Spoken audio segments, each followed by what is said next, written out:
Hi guys, welcome back to naughty stitches. आज के इस वीडियो में मैं आपके साथ कुर्ती की स्लीव्स का एक और सुंदर सा डिज़ाइन शेयर करूंगी और इसे बनाने के लिए मैंने कमीज़ के ही फैब्रिक में से 3 इंच चौड़ी पट्टी ली है।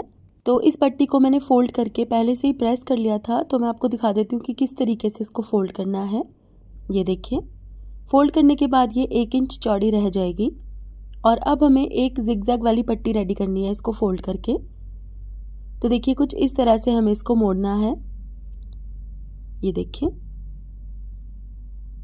अब फोल्ड करते करते हम इसके सेंटर में एक कच्ची सिलाई लगा लेंगे और ये सिलाई हम डिज़ाइन पूरा होने के बाद निकाल देंगे।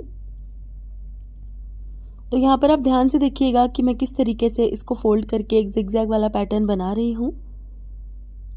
ये देखिए, तो मैंने पहले ही जिगजैग वाला पैटर्न बना के ना प्रेस कर लिया था ताकि इसको सिलते हुए फोल्ड करना इजी हो जाए। तो आप भी पहले ही पैटर्न बना के इसको प्रेस कर लीजिएगा ताकि इसके ऊपर अच्छे से क्रीज बन जाए और जब हम इस डिज़ाइन को बनाएं तो ये टेढ़ा मेढ़ा ना हो। तो देखिए, इस तरीके से मैंने ये जिगजैग वाला पैटर्न बना के एक कच्ची सिलाई लगा लिया बिल्कुल सेंटर में। अब कोई भी रफ पेपर ले लेना है हमें और इस पेपर के ऊपर हमें इस जिगजैग वाली पट्टी को रख के सिलाई लगानी है और सिलाई हमें इस पट्टी के किनारे पर बिल्कुल अच्छे से लगानी है, मतलब बारीक बखिए वाली सिलाई लगानी है हमें कुछ इस तरह से। ये देखिए, डिज़ाइन बनने के बाद हम नीचे वाला ये पेपर भी निकाल देंगे। बस डिज़ाइन बनने तक ये पेपर इस पट्टी को होल्ड करके रखेगा। तो देखिए, इस तरीके से हमें इसके चारों तरफ अच्छे से सिलाई लगानी है ताकि ये पट्टी डिज़ाइन बनाने के बाद खुले ना। तो ये पट्टी हमारी बनकर रेडी है और अब हम ये वाली लेस यूज़ करेंगे। अब क्योंकि ये लेस बहुत ज़्यादा चौड़ी है तो इसको मैंने इस तरह से काट लिया है। कोई 1.5 से 2 इंच चौड़ी लेस आप यूज़ कर सकते हैं इस डिज़ाइन को बनाने के लिए। अब इस लेस को मैंने कट किया था तो इसके एजेस को मैंने बर्न कर दिया है ताकि इसके एक्स्ट्रा धागे जो हैं वो ना नज़र आए। अब मैंने कपड़े की एक 3 इंच चौड़ी पट्टी ली है और इसके ऊपर लेस को इस तरीके से अटैच किया। फिर पट्टी को हमें फ़ोल्ड करना है और जो सिलाई लेस को अटैच करने के लिए लगाई थी बिल्कुल उसके ऊपर ऊपर सिल देना है। ये देखिए,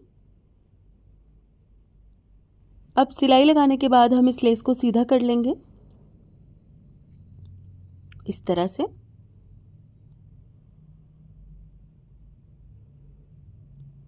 अब इस तरीके से जब हम पट्टी अटैच करेंगे ना तो पिछली तरफ भी कोई एक्स्ट्रा धागे या सिलाइयाँ नज़र नहीं आएंगी।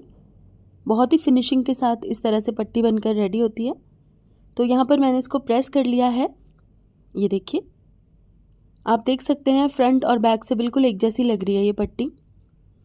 और अब जो पेपर के ऊपर हमने जिगजैग वाला पैटर्न रख के सिला था उसके ऊपर हमें इस पट्टी को रखना है। अब पट्टी को हमें इस तरीके से इस जिगजैग वाले पैटर्न की किनारे पर रखना है कि जो जिगजैग वाला पैटर्न है ना उसकी नोक कपड़े की पट्टी के नीचे दब जाए। ये देखिए, बस इस तरीके से हमें नोक को अच्छे से पट्टी के नीचे दबाते हुए सिलाई लगानी है और जहाँ जहाँ पर ये नोक आएगी ना उसके ऊपर हमें सिलाई को 2-3 बार पक्का कर देना है। अब कुर्ती की स्लीव्स वाला फैब्रिक भी हमें इस पट्टी की दूसरी किनारे पर अटैच कर देना है।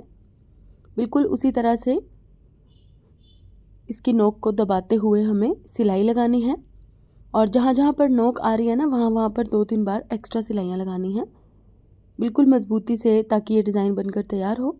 अब इसके पीछे वाला कागज़ हम निकाल देंगे तो बहुत इजीली निकल जाएगा कागज़ भी। अब लेस के दूसरे हिस्से में से हमें थोड़ी सी लेस और काट के निकालनी है। तो बहुत ज़्यादा चौड़ी पट्टी मुझे ऊपर की तरफ नहीं लगानी थी तो मैंने इस तरह से लेस का ये वाला हिस्सा निकाला और इसके ऊपर अटैच कर दिया और इसके साथ ही बहुत प्यारा सा ये स्लीव्स का डिज़ाइन रेडी हो गया। कमेंट करके मुझे ज़रूर बताइएगा कि आपको ये डिज़ाइन कैसा लगा और इसी तरह के और वीडियोस को देखने के लिए मेरे यूट्यूब चैनल को सब्सक्राइब कीजिएगा। Thank you for watching. Bye.